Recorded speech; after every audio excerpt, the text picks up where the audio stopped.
All right, good evening, everyone, and welcome to Free. I'm Ryan, I'm the pastor here. It's good to be with you on another Saturday evening. Ooh, I just got louder. Ooh. And tinglier. Hey, good to be with you all tonight. Online people, so good to be with you tonight. Happy Halloween. It's Halloween night tonight here at Free. We're going to say a word about that in just a moment. Just to remind you all, this is a community for addicts, loved ones of addicts, and spiritual refugees. And what we do here is break the silence of addiction, and we create space for healing, recovery, and spiritual connection. And I'm going to save it for after the service, the 4 words that we don't do, because I know a lot of people are still out in the true. cafe. They're getting coffee. They're getting, candy. And that apple cider. Oh my gosh, it's so good. I got one of those. It is so good. Noelle, what are you dressed up as? I am holy guacamole. Holy guacamole. And you got to mention Mickey's shirt. Oh, yeah. And then Mickey's wearing a shirt that says, I'm just here for the guacamole. Bless his heart. So, now, yes, bless his heart. I need Tammy to come up here for a moment to say what I am. Oh, good. Just someone knows. And Thank goodness. I'm going to say what she is. Oh, good. Come on up here, Tammy Kennedy. You all clap for Tammy. She's going to need your mic for a moment. Can you tell people what let me make it more official. That's right. You got to hood it up. Okay, you can talk about it. It'll take me a minute. Y'all familiar with the Enneagram out there? Yeah. Okay. So Ryan is Enneagram type 4. Any other 4s in the room? Yeah. So we are the dark side of our Enneagram this evening. So Ryan is a mystic of sorts. But tonight he's embracing the darkness, the dark emotion of his mystic self. And if I stay in the darkness is not a bad thing, especially for a 4. But if we hang out in the darkness too long, then we kind of spiral out, right? Mm-hmm. So I can't hang out in this too long because I'll start to spiral out. Now, can I say what Tammy is? Tammy's an Enneagram 9, which means, oh, look at that. You got some love out there. Now, her shadow side is...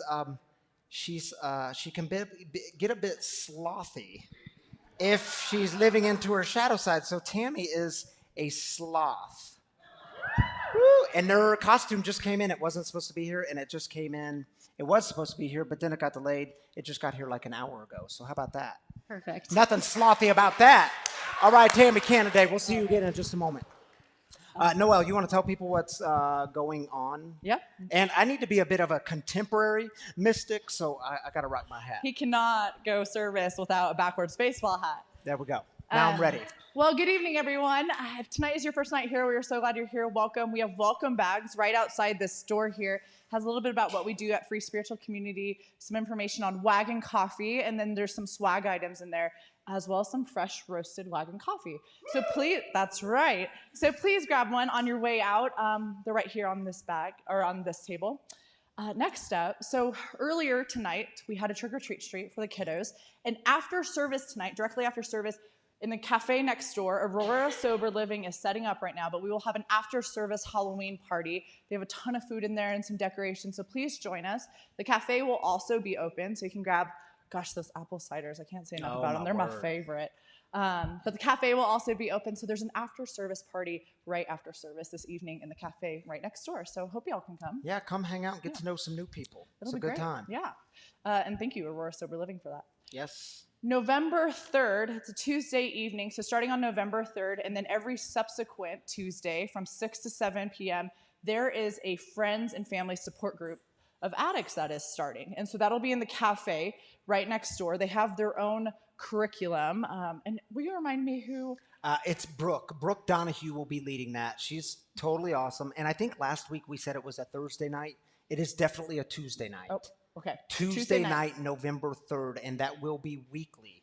So if you want to be a part of that, you don't even have to sign up. Just come. Yep. So starting Tuesdays, November 3rd from 6 to 7. Yep. Thanks, Lance. Wait, what? Say that again? Oh, so I had it backwards. Hold on. Now I've got to check the flyer. this may be a Ryan problem, not a Noelle problem. Okay, yes. Last week we said Tuesdays. Is that right? We said last week Tuesdays. I had it backwards. Sure. It is Thursdays. Okay, so then November 3rd. November 3rd. So I had the day wrong, not the date. Yes. Okay. So Thursdays, you guys, November 3rd. Thursdays, November 3rd, in the cafe. Thursdays, November 3rd, in the cafe from 6 to 7. And so that'll be every Thursday from 6 to 7 starting on the 3rd. And that's a friends and family support group. And then on also a Thursday, but in this room, November 10th, we'll be having our next sober open mic night. And we team up with the Phoenix on this. So I think do we have 1 or 2 spots left open? I think there's just a few left. Yeah. If you would like to participate. And so we're calling all poets and singers to the Sober Open Mic Night, but you have to register whether you are participating in the Sober Open Mic Night or you would just like to attend. And so the QR code is in the email blast. We have it up on our Facebook. So please register prior to the event. And it's real simple. It'll take you like 30 Yes. seconds to do it. And the Phoenix requires that because it's how they keep track of numbers and grant writing and how they get support. It's So true. there's no trick to it. You just got to No. register to attend. When we team up with the Phoenix on events, this is something that we do with them. And can I say one other word? Yes. Even if you're not able to do it beforehand, you can do it the night of. There'll be a table set out, but Sure. try to do it beforehand. It makes their life easier. Yep. So that'll be 7 to 9 in this room on Thursday, November 10th. So that'll be a great night. Sober Open Mic Night. Cafe will be open that night too. Yes, it will. Get your It's gonna be apple awesome. cider. November 10th. All right. I hope y'all come. Thank you, Noel. Holy guacamole. Hey, I just want to say one more word.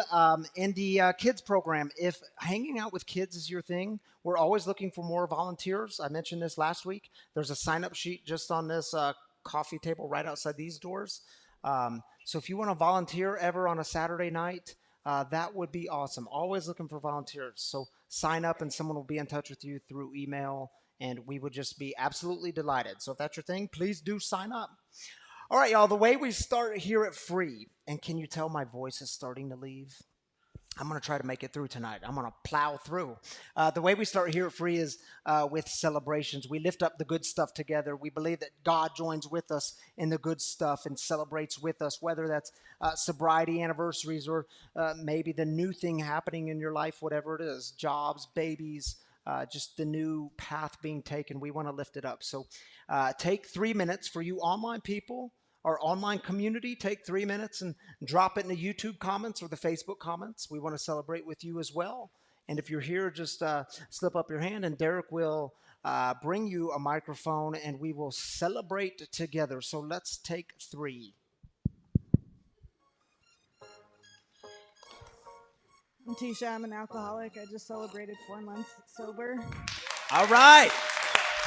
Congratulations. Carrie, alcoholic. On Tuesday, I had 6 years of continuous sobriety. Carrie, our home team lead. Hi, I'm Pamela. Next Saturday, I won't be here because I'll be visiting my son in Los Angeles. I haven't seen him since April of 2021, and that was in my rear view mirror as I was driving away, and he was shouting obscenities at me. So I'm really excited to see him. What a celebration. Thank you for sharing that with us, Pamela. My name's Paige, and I'm an addict, and I celebrated 18 months of sobriety a few weeks Way to go, Paige.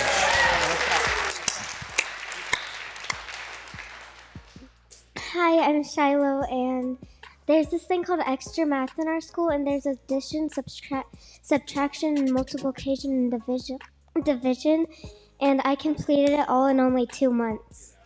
Way to go, baby.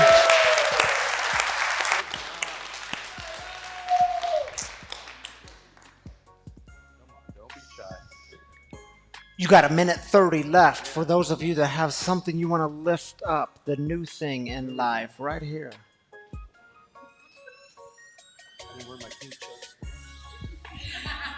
My name's Nathan, and I just want to say my son Max celebrated 8 months earlier this week. All right. Way to go, Max. Thank you for sharing that with us, Nathan. There's a hand back there, D, about midway on the end.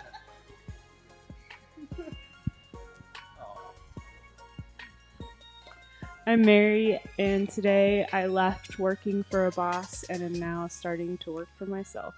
All right, Mary. Way to go. All right, y'all, 47 seconds. Do we have another celebration in the house towards the back?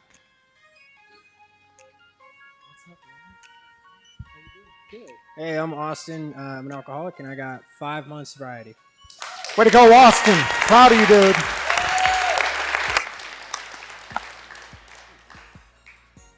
Way to go, brother. Anyone else?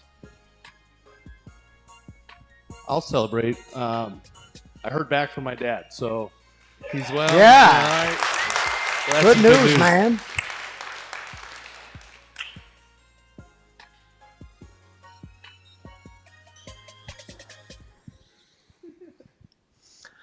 All right. Thank you, Derek. Mrs. Kennedy is going to join me up here. You took your hood off. All right. Having a hard time seeing. Yeah, you got to be able to see. There ain't nothing slothy about not seeing. Hey, I got a text from Amy in the cafe. She was wondering if we could turn the lights up and take a picture of all y'all in here. Can we do that at the end? Yeah. We'll do that at the end. Good call, Okay. Amy. I in the like cafe. it. All right. Do you want to switch? Yes. You want to take the first one? Yeah. Stephanie says, celebrating my employer, appreciating my efforts so much that they are creating a new position so I can be of maximum service. A promotion of sorts. Really grateful for my employer's support. That's Way to go, cool, Steph. Stephanie. So awesome. Doug said, had a 2-day side trip to the hospital earlier this week, but I'm home now. God is faithful. Oh, glad Doug, you're better. Yeah, glad you're good, dude. Welcome home. And Jennifer says, my grandson just celebrated 60 days. All right. Way to go, Jennifer's Yeah. grandson. Thank you for sharing that with us. All right, Sloth, thank you for joining me up here. I love you. All right, y'all, we are in this 4th week of this series called Recovery and Relationships, where we're looking at all kinds of relationships that happen in our life. And tonight, the theme is going to be progress, not perfection.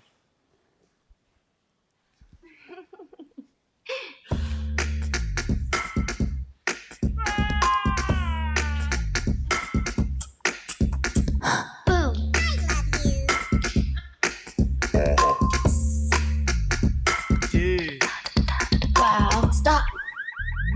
What?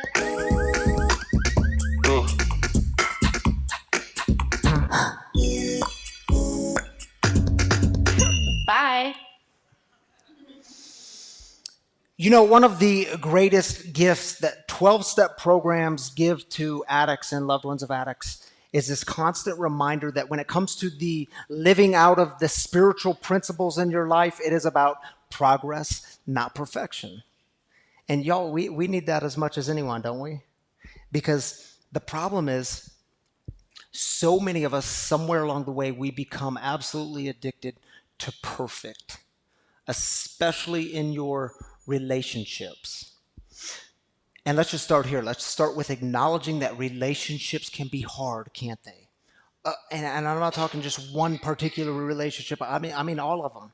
Like relationships with your spouse or your partner, relationships with your family, your friends, your coworkers. They can be hard because conflict comes up. And if we want the relationship to be successful, we have to actually deal with those conflicts and take them head on and deal with them so we can be in healthy relationship.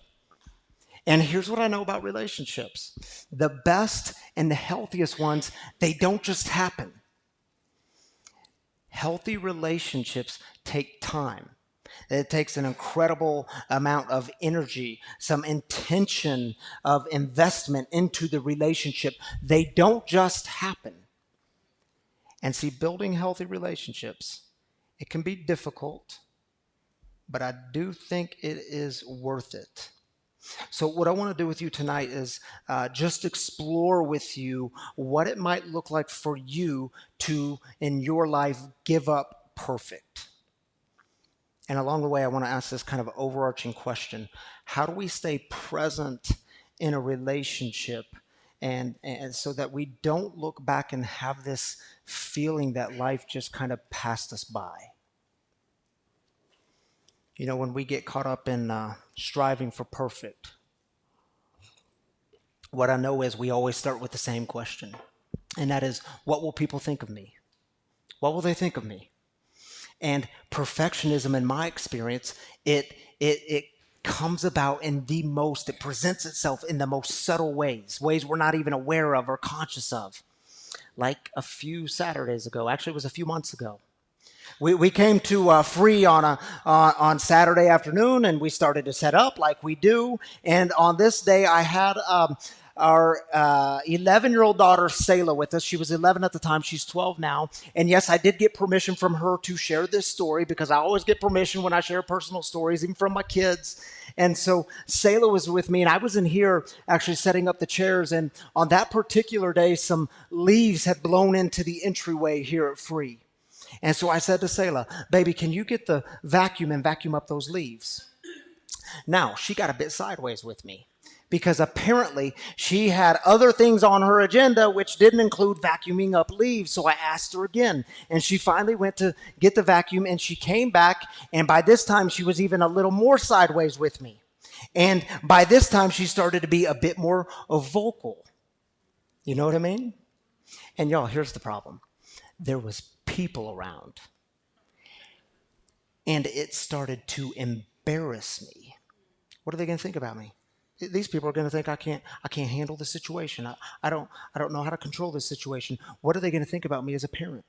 Maybe they're going to think I don't know what I'm doing, and most of the time I don't know what I'm doing.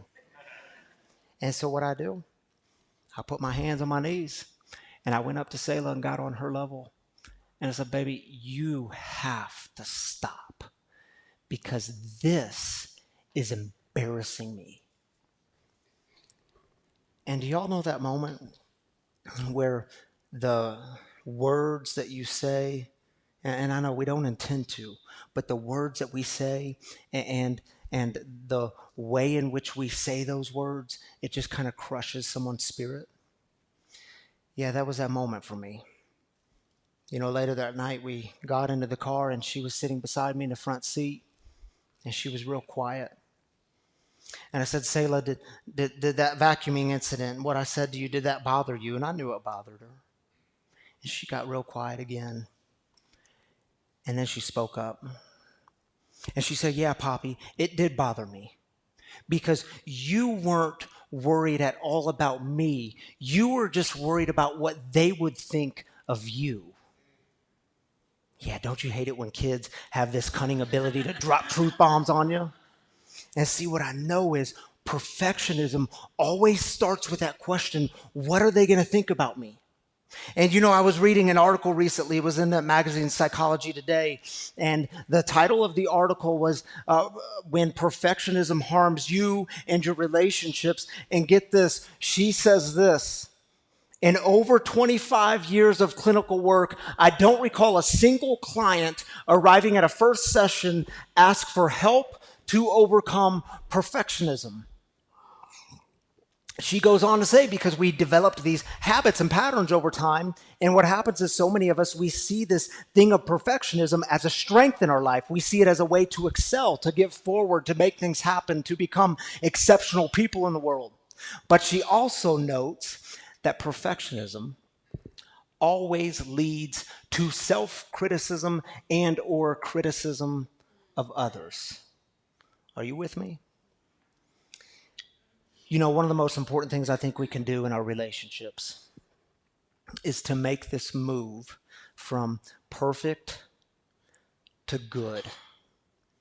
And I know for all you perfectionists in the room, something just rumbled inside of you, didn't it? It makes you really uncomfortable, this move from perfect to good.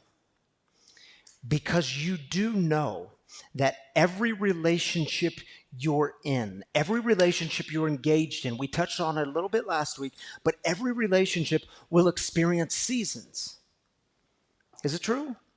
Sometimes that season of that relationship, it'll feel hard. It'll feel like a total grind, and you can't figure out this dynamic. You can't figure out what is making this person tick. You can't figure out why they're angry over something so seemingly small.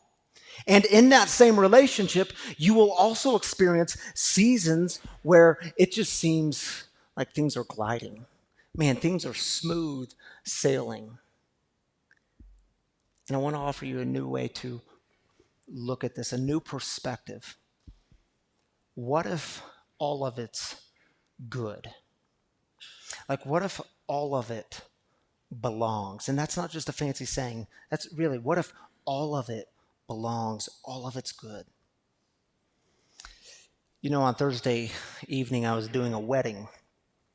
Got done with the ceremony. Tammy and I, we were hanging out in the wedding venue waiting for dinner to be served. And a lady, she came up to me and she said, "Thank you so much for talking about conflict and loneliness and challenges, even in a marriage. I so badly needed to hear that."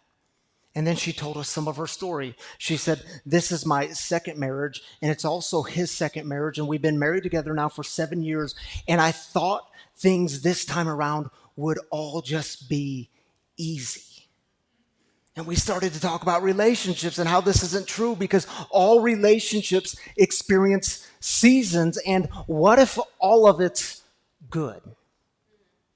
So, you know, the Bible begins with a creation poem. Remember this? We talked about this creation poem a few months back. It begins with a creation poem in a book called Genesis. It's the very first book of the Bible, the first book of the Old Testament, or what we call the Hebrew Bible, because it's written by the ancient Hebrew people. And the very first book, in the first 2 chapters, it's this creation poem. Now, here's the thing. If you go home tonight and read the first 2 chapters of Genesis, and you try to read this poem on a literal historical level, it will never make sense because we have to keep in mind it's a poem. It's a story about creation. And here's what's fascinating about this story of creation. There's a rhythm and a cadence to it. Things are created, things like trees and stars, the moon, the sun. And God, who is the engine behind this poem, after each thing is created, remember in the poem, God stands back and says, "Oh man, this is good. Yeah, this is good." And here's what else is interesting. These things that are created, they have this amazing ability to create more things. So it's this image of the ongoingness of creation. These trees that are created, they have fruits on them. These fruits have seeds in them. Sometimes these fruits die and they fall off the tree, and these seeds, they go into the earth, deep into the ground, and what happens? A new tree comes up with new fruit. Interesting, isn't it? The ongoingness of creation. There's death and there's birth and rebirth. And God says, this is good. Yeah, this is good. There's sun, moon, stars. What's a sun do? Yeah, it's fascinating, isn't it? A sun rises, gives light, but then the sun sets, and there's periods of darkness. In this creation poem, you have light and darkness and death and life and stillness. And it's like the writers of this poem are affirming every season in life. And God says it's all good. It is like they are giving us the reminder at the very beginning that life is messy and life is beautiful. Have you ever been part of a birth? Yeah, I've been in the labor and delivery room a few times now. And y'all, what I can tell you, some of y'all are going to affirm this to me, that deal is messy. It is bloody. It's brutal. It's even violent when she's grabbing your hand saying, "What in the heck did you do to me?" And then this new life comes bursting forth. Yeah, it's messy and it's beautiful. Yeah. It's good, isn't it? Now, the Hebrew word here is this word tov. Say it with me. Tov. It's an easy one to remember. It literally translates as good, beautiful, working the way it's supposed to. That word tov is used 7 times in this opening poem of creation. And by the way, do you remember what God said, the engine of the poem, when humans were created? Remember, God stood back and said, no. This isn't just good. You are supremely tov. You are very good. You see, humans are tov, very tov. And yet in these relationships that we have with other humans, it gets a little messy, doesn't it? There's hard seasons. And are you able to look at these people, these relationships, these seasons, and say, yeah, this is good. This is good. Like, can you allow these seasons, these hard seasons in your relationship, can you allow them to ask you some questions? Like, what is this season in a relationship teaching me right now? Is it teaching me something about boundaries? Is it teaching me something about some of the things in which I need to lean into?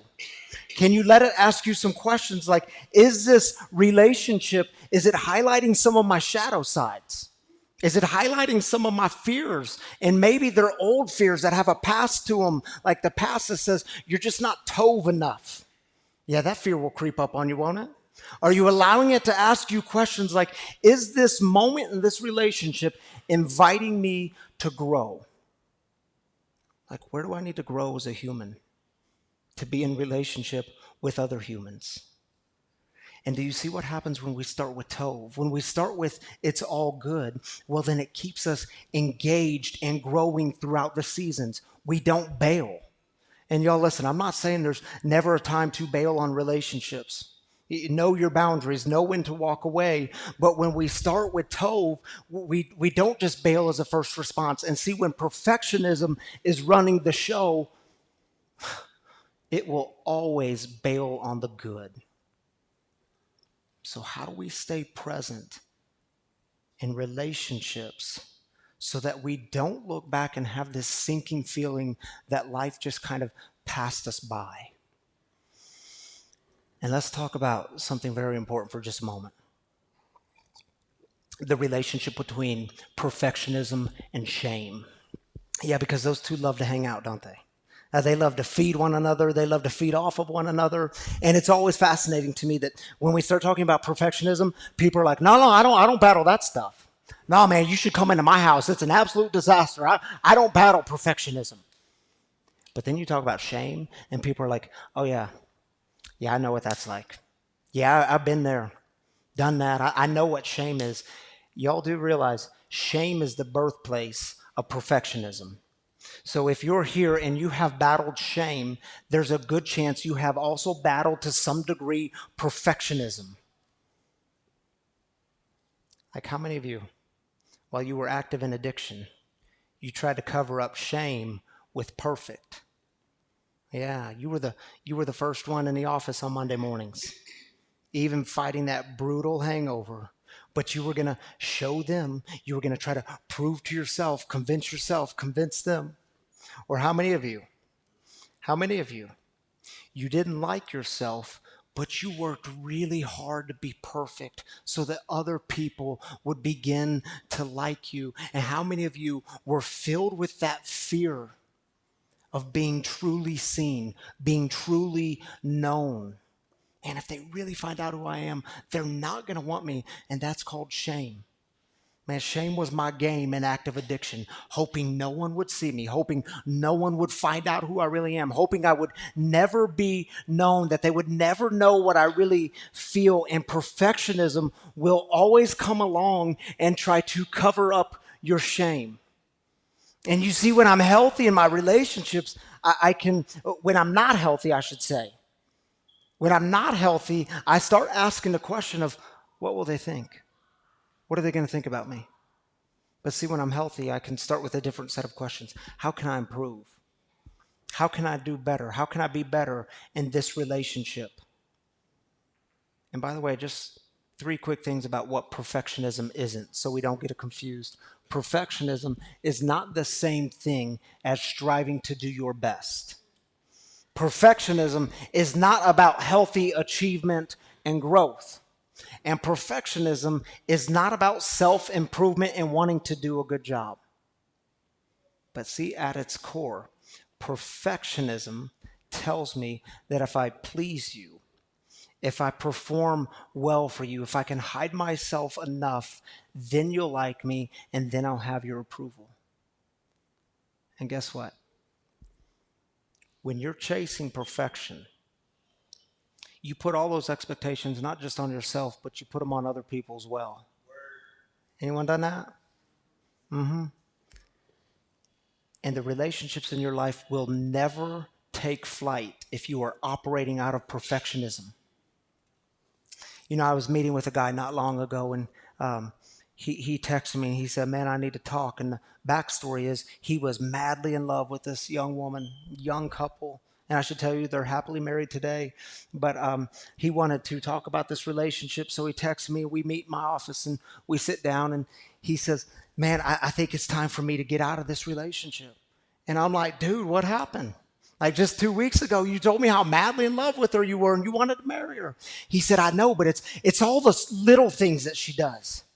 And I said, little things like what? I got to hear this. He said, dude, it's just like the way she eats her cereal in the morning. And I said, dude, the way she eats her cereal? And he said, yeah, I can't even hardly look at her when she's eating her cereal. And I said, dude, let me get this straight. You wanted to marry her 2 weeks ago, and today you're wanting to leave because the way she eats her cereal? Either there is something bigger going on and you're not able to articulate it yet, or you have really high expectations of this person and this relationship, and it's not going to work with that. Y'all get that, right? If you are having a problem with the way they eat their cereal, please do the inner work. You see, perfectionism will always rob you of being truly present in the relationship. And do y'all know what I love about Jesus? What I love about Jesus is that when you read some of the stories about him in the Gospels and you read about his life, his ministry, he was always seeing the things that were hovering just beneath the surface. So I want to close with a story. It's from Luke's Gospel, chapter 10. It's a story about Jesus and Martha and her sister Mary. And I want you to hear this story. It's only a few verses. While Jesus and his disciples were traveling, Jesus entered a village where a woman named Martha welcomed him as a guest. She had a sister named Mary who sat at Jesus' feet and listened to his message. By contrast, Martha was preoccupied with getting everything ready for their meal, making sure everything was perfect. So Martha came to him and said, Jesus, don't you care that my sister has left me to prepare the table all by myself? Tell her to help me. And y'all do know perfectionism will always try to drag others into your mess and take your side, won't it? Tell them to be more like me. And check it out. Jesus answered, Martha, Martha. If Jesus says your name twice, you know he means some business. You are worried and distracted by many things. One thing is necessary. Mary has chosen the better part. It won't be taken from her. Interesting, isn't it? Martha was getting everything ready, making sure everything was perfect for this guest to come into her home. And you know that when Jesus knocked on the door, like we do, she was shoving stuff in the closet. She was shoving stuff in the oven. Just make sure everything looks nice when they walk in. It doesn't matter if there's room for it, where it fits. Just shove it away somewhere. She wanted the perfect meal for this guest, but she was missing the thing that mattered most. And it's like Jesus says, Martha, Martha, you're going to look back at your life and you're going to have this sinking feeling that life just passed you by and you're missing the thing that is right in front of you, and that is relationship. Yeah, how many of us need to hear that message? How many good, real, authentic relationships have we missed because we're too busy trying to make sure everything is perfect? Perfect within us, perfect within ourselves, perfect with other people. And y'all do know you don't have to be perfect. And I know for some of you, you've done this with God. When it comes to the God stuff, you just keep it a little bit of it at a distance. And it's been a long time now because you're really busy trying to make sure everything's clean and tidy. And when everything's perfect, then I'll invite God in. And I think, man, when we do that, God just like, yo, I want to be with you. I want to be in relationship with you. You don't have to be perfect because you, my sons and daughters, can you imagine God saying this? You, my sons and daughters, are very tove. You see, when healthy relationships become hard, well, it's hard, isn't it? It's hard. They're messy. Life is messy. But when you can make that shift from seeing all of their imperfections, all of their shortcomings, all of their flaws, and make that shift to begin seeing the relationships in your life as tove, good, beautiful, actually working the way they're supposed to work, then you have the ability to stay engaged, to not bail, and not miss what's right in front of you. So tonight, I want to close with a song. Not this song, a different song. And do y'all know why I chose this song? Because it felt right. And I am, as an Enneagram 4, I am just a feeler. I go with feelings. Not all the time, but sometimes. This song just felt right because we're in costumes. Some of you are even wearing masks. And man, perfectionism, it tries to convince us not to be seen. I don't want the world to see me because they just won't understand. So how great is it to go back to 1998 to the Goo Goo Dolls? Have we ever played the Goo Goo Dolls here? 1998, the Goo Goo Dolls, Iris. So take a moment and reflect on the relationships in your life, and is perfectionism getting in the way, and what might it look like for you to drop that stuff because it's not doing you any favors. It is not serving you well. Take a listen, my friends.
All right, y'all, if you're new with us this evening, I should tell you that every single Saturday night we have a guest storyteller join me in the living room to share some of their experience around the topic that we're talking about. And tonight it's like why perfectionism doesn't work in relationships. And I can't wait for you all to hear Kara's story. I asked her to share on this topic, and I think y'all are you're going to learn so much from it. You're going to love her story, and you're going to love Kara. So would you help me welcome my friend Kara Burns to the stage, the living room.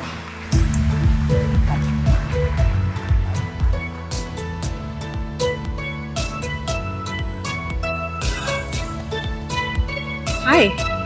Oh, your videos. There you are. Kara Burns, addict in recovery. Addict in recovery. So here's what we're going to talk about tonight. Relationships, recovery, why perfectionism doesn't work. How do you get out of perfectionism? But let's start here. You said that you had a very shattered relationship with your daughter because of addiction in your life and 18 years worth of substance abuse, prison. So can you tell us a little bit about what that broken relationship was like and where it all started? Oh, gosh. I was using meth when Ansley was born. My daughter was born, and so was her father. We got clean for a period of time, and then one thing led to another, and I relapsed. And so pretty much from the age of 4 on, she didn't know anything different than a mother who was not present, didn't prioritize her, chose men and drugs over her. And then finally I was federally indicted in 2011 and went to federal prison. She was 7. The feds had a phone hold on me because, well, story for another day. What were you indicted for? Conspiracy to distribute methamphetamine.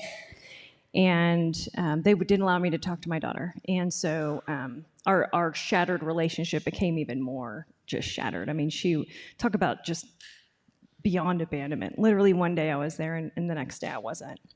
And that's really kind of, I would say, the point where it just, cracked in half. Yeah, and so she was 7 when you went in. Mm-hmm. She's 19 now. She's 19 now. Okay, now the other really cool news is Kara has been clean and sober for 3 years now. Yes. And I know, yeah. Thanks. Yes. So rad. Thank you.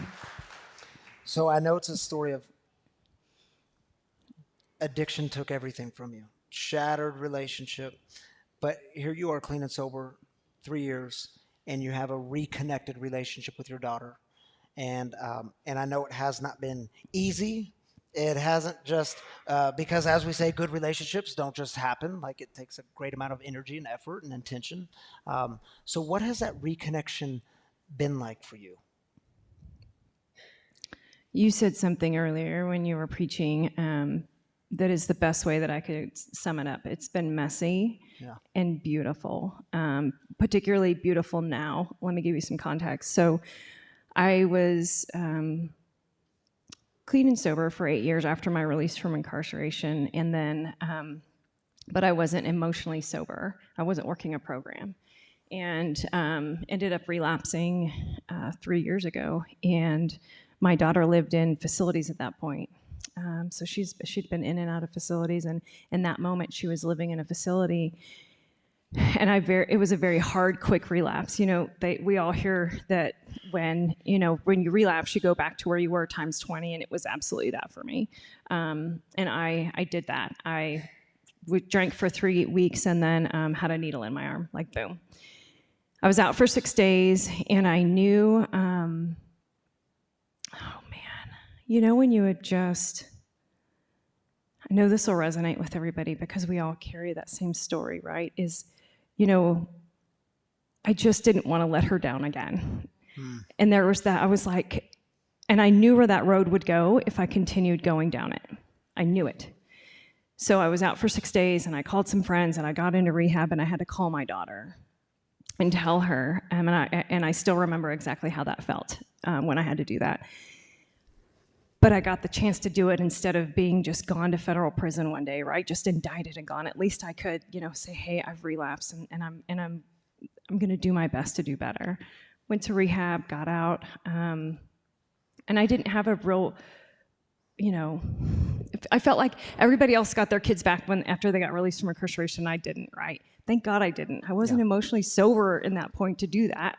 And I got out of rehab, and she still didn't, come to live with me. I lived with like 2 old ladies because I couldn't live on my own. I ended up like selling my condo because I just wasn't emotionally healthy to do life. And I thank God for the 12 steps and my rehab facility forcing me to go to meetings because I didn't want to go. And what a blessing that was. And as I really reflected this week on my conversation with you, because we talked on Monday, the thing that really resonated with me was the ego part of it. I was friggin' mortified what people were going to think about me. I had used drugs when I was pregnant with my daughter. I had relapsed, and all of those things, right, that go into here. And I was very worried about what people thought about me. Yeah. So you at one point in our conversation said you still consider your relapse one of your greatest gifts, one of the greatest things that happened to you, and not just for you, but for your daughter. Can you just help us wrap our minds around that? Because sometimes I think of when we see our failures in life and the times it didn't work out and the times we disappointed them again, how does it end up being a great gift? Oh, man. Even when you ask me that question, it makes me emotional because I can't even wrap my arms around how amazing my life is today because of that relapse. And it was the scariest thing that I ever thought could happen.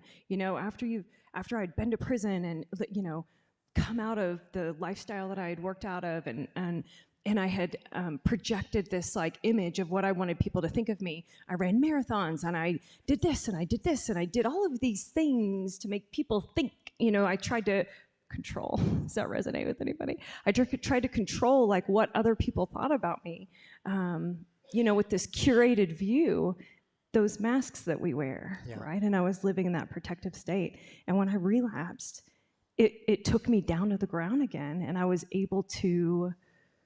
I've been saying this lately with my daughter. It's like we get to write our story now instead of rewrite the past, because I can't do that, right? But I can write our story now.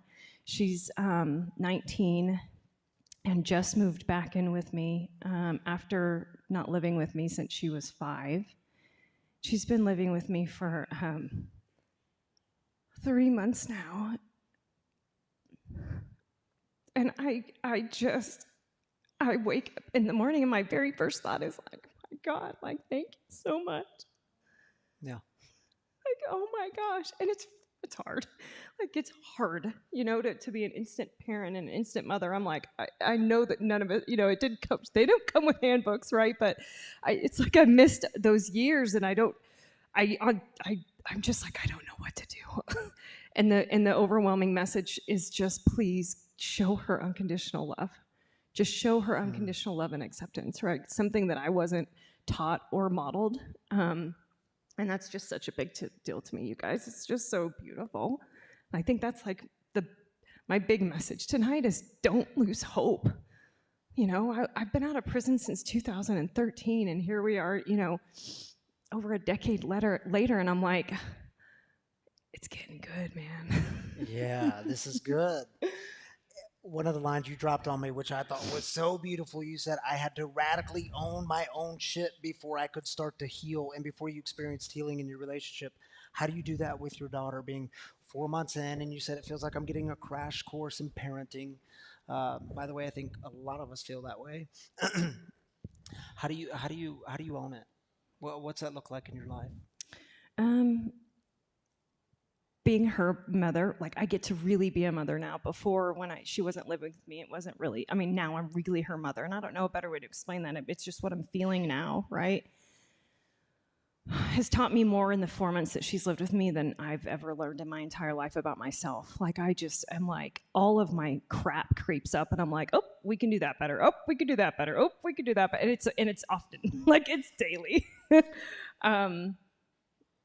And I have to be able to show up for her, I have to own all of it, you know, using all the things. And I had to just, you know, working the 12 steps is what radicalized that. And there's that level of getting comfortable in my own skin, and that those things had to happen for me to own it, right? Because I can't change it. Yeah. But it's who I am as a human being. Yeah. And one of the things you should know about Kara is she is a businesswoman, an entrepreneur. She's and I don't say this lightly. She's done some big things, and she's on her way to keep doing bigger things. So I wanted you to talk a little bit about what it's like for you to share your story with other people, to get rid of the shame, get rid of the mask, get rid of the perfection, share your story with other people, and how it gives them hope. And so Kara has spoken to a large group of people on Wall Street sharing your story. Kara's done a TED Talk and shared her story there. And what's that been like? Why do you do it? When I was released from incarceration and arrived at the halfway house, the biggest challenge that I identified in those moments is I don't know what I'm working towards because I don't have any real models for success, but I sure as heck don't want to go back there. And I'm willing to give the everything that it's going to take. Like, I just won't give up because I don't ever want to go back, and I don't ever want to cause that kind of harm again. And I would say today, that's what fuels what I do. It's a passion and it's a love for people. Because there's not enough people that are sharing that story in a big way and saying, hey, you know what? I'm a felon. I was an IV drug user. You know, I used meth when I was pregnant with my daughter. I've done this stuff, but guess what? That's not who I am as a human being, and that doesn't identify me as a human being. And I'm frigging amazing, and I can go do anything that I want because I am limitless, right? And I needed to hear that, and I didn't hear that when I was in the halfway house. I just didn't, right? So that's the passion. That's the passion that I have is it needs to be shared in a big way, right? It does, because we need models for success, like, right? So let me ask you this, Kara. What if you were to give hope to someone who's got a really shattered relationship in their life with someone they love? Maybe it's a child, maybe it's a parent, maybe it's someone in their family, some loved one. And the shame takes over. What's the message to that person? Who says, Kara, you don't get it. You don't understand. What's the message? And I know we didn't talk about that question. I just put you on the spot. I love it. Do you see me? I'm like, is that the last question? Is that the one I'm supposed to look in that camera? Okay, I got it. Yeah. Like, I'm a quick study.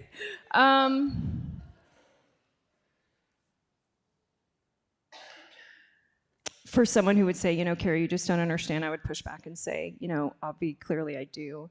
And I would encourage them to let go of the ego, because that's what you're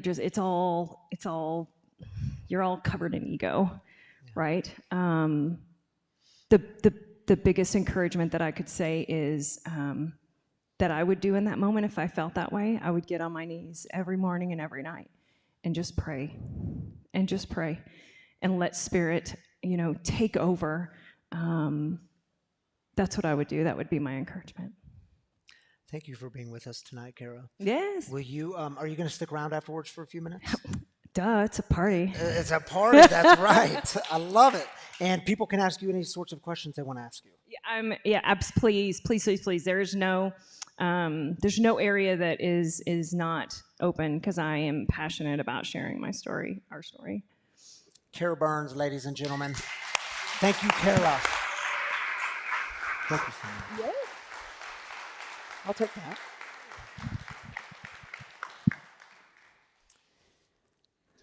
All right, y'all. Well, the way we end our time together at free, at least at this service, because then y'all are going to join the after party and we're going to get down with, I don't know, all kinds of stuff.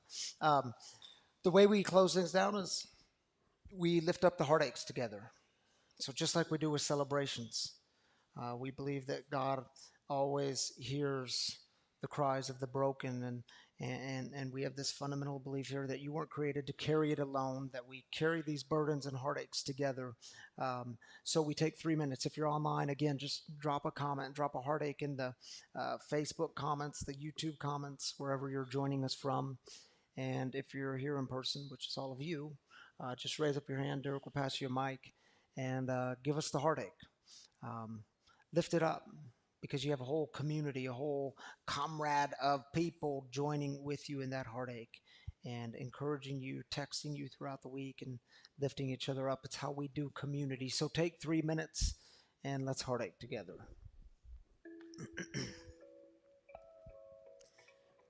My name is Jella, and I was meant to come here tonight. You guys don't even know right now. I've been struggling with, I'm a single mom, struggling financially, child support stopped, and so I just feel like work, church, my son. I have been trying to be the perfect mom, raise him Christ-like. I've been trying to be perfect at work. Relationships got brought up at church, and I swear I'm going to make this short as possible. I have a lot to say. And I was like, nope, I'm good. I don't need a man. You know, I'm working on me and my son this, you know, raising a God-fearing man. And then the guy looks at me, what do you want in a man? God-fearing, going to swoop in, save us, you know, take us under his wing. And then he goes, what are you about? What are you? And I was like, I don't want to put myself out there to be vulnerable. I'm not willing to do this. I'm not willing to do that. And he's like, so what are you doing? You said something. I have a broken relationship with myself. I just realized that. And so I want to thank you for your testimony. I want to thank you for your questions. But boy, do I have a lot of work. Prayers for you. Thank you for saying that. My name's Kristen. I'm an alcoholic. I'd like to hold up my friend Bob C. He was in Seattle, ended up having some kind of belly issue. He had 4 surgeries last week, and he's going to have another one on Monday. So I'd like to hold him and his family up. All right. Prayers for Bob C. Thank you, Kristen. Oh, Derek right here. Hi, my name's Allie. I'm an alcoholic and an addict, and I would like everybody to please send loving, healing protection to Chris's daughter. She's 5 years old and she's very sick. So please wrap her in a bubble of protection and love and give her strength. Thank you for lifting them up. Thank Chris, you want to come up here so people can see? Yeah. Thank you, Owen. Chris is on our tech team. Does all kinds of good things in the back, but carrying a heavy heart tonight. This is hard for me to share, but my daughter needs the prayers. And yesterday she was diagnosed with leukemia. She's 5 years old. Her name is Brielle. And if you would be so kind as to pray for Brielle's healing on this journey that we've just begun, I very much appreciate it. Thank you. Yeah. Thank you, Chris, for... yeah. One more. You want to... Thank you, Darren.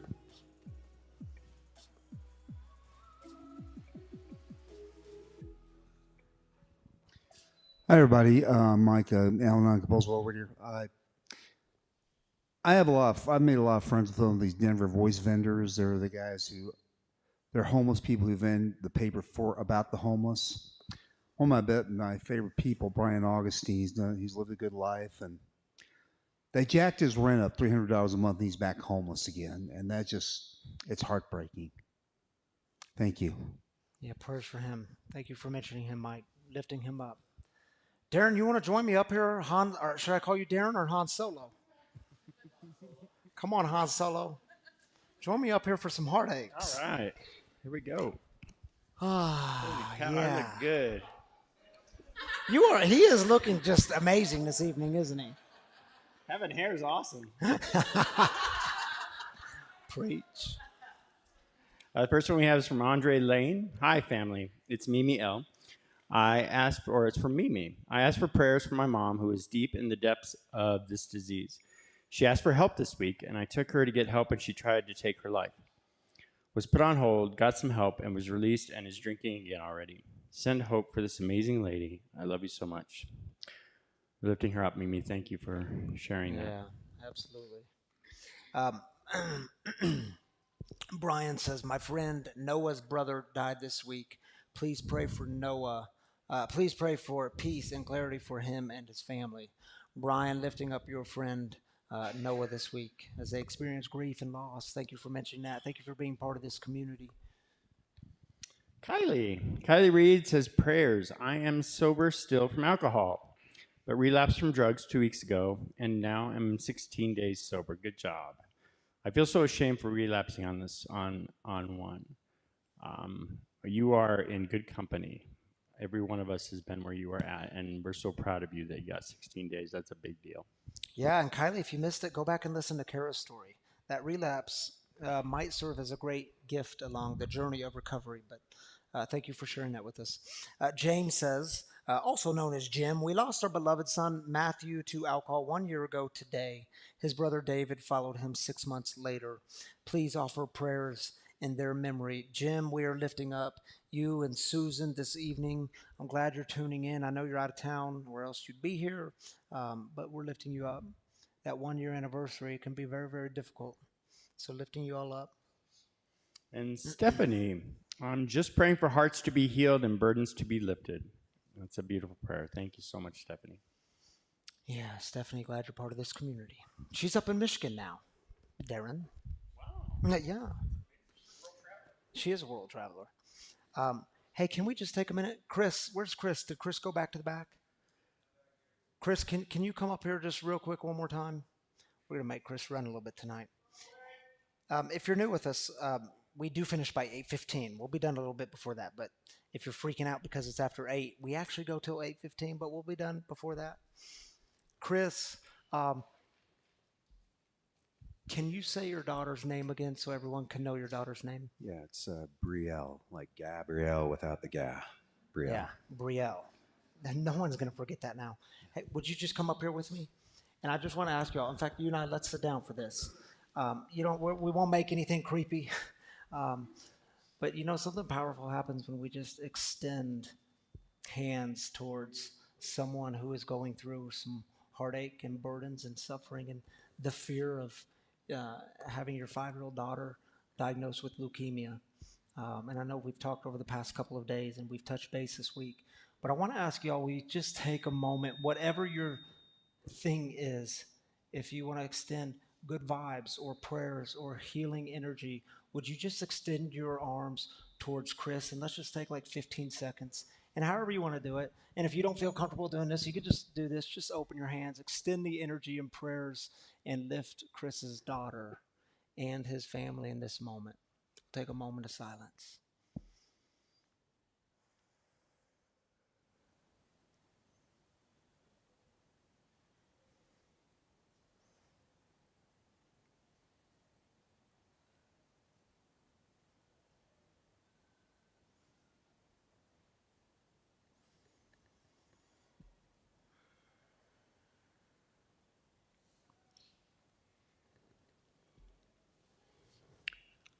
Grace and peace be with you as you travel through this. And know you're not alone. You've got a whole community of people. Love you, brother. All right, y'all. Now is the time in the evening where we've got a little video that will show. But it's good for us to be reminded with heartaches that we have loss in this community. We have loss in the broader community. We see it happen all around us. Bobby, can you, I know Chris usually does it back there, but I got Chris up here. Can you hit play on the little giving video? Yeah, there y'all can see the numbers in 2021 and the increase that happened in 2022, and next year you're going to see another increase on that screen. And what we do here at Free is we combat that epidemic of loneliness and disconnection with connection. And I have to tell you, your giving helps sustain this community. It helps us move forward. So if giving is your thing and you feel called to give this evening, you can download the app and give right there. It's free to download. You can give there. You can go to the website, freespiritualcommunity.com/give, and you can give there. Or there's 2 kiosks, one right next to Chris, and the other one was just out these doors. And truly, your giving makes a difference here. I know so many of you are part of that here, and you believe in the mission of breaking the silence of addiction, creating space for healing, recovery, and spiritual connection. And truly, without your generosity, Free doesn't exist. So we are so grateful for those of you that make that a spiritual practice in your life, for those of you that keep doing that. And I know for many of you, it's a sacrificial giving, and it's not lost on us when Tammy and I see giving coming in. It's a really moving thing to know that you all believe in the mission and are engaged in supporting the mission. So thank you for being a part of that. And if you're not part of that, you should just know that there's not a too small of a donation that you can give, because the truth is, if everyone's doing it, it makes a big difference. So thank you for being a part of that. Can we close with a prayer together? Yeah, Shiloh, you have a question? Oh, I'm sorry, baby. Come on up here. Sorry, guys. We got one more heartache before we close with a prayer. What's it going to be? Speak it into my mic. Me and my friends, we lost our relationship. Yeah. That hurts, doesn't it? The brokenness. You want to pray with me up here? You want to stay up here with me? All right. See, you can see yourself on the screen. All right, y'all. If you can enter into a time of prayer, invite the God of the universe in, the God of the universe into your breath, and you can even feel your chest go up and down. The God who is with you. And let's pray this prayer together. If you don't know it, it'll be on your screen. It's called the 3rd step prayer. And it goes like this. God, I offer myself to thee, to build with me and to do with me as thou wilt. Relieve me the bondage of self, that I may better do thy will. Take away my difficulties, that victory over them may bear witness to those I would help of thy power, thy love, and thy way of life. May I do thy will always. My free brothers and sisters, I do hope you join us for the after party. And do know this week, when you go and let go of that perfectionism and you work through really messy relationships, be reminded that it's all tov. It's all good and beautiful, working the way it's supposed to. And may that give you all kinds of grace and peace. And we'll see you just next door at the after party. Peace.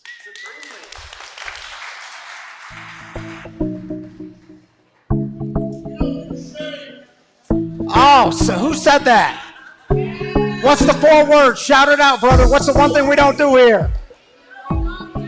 We don't do shame.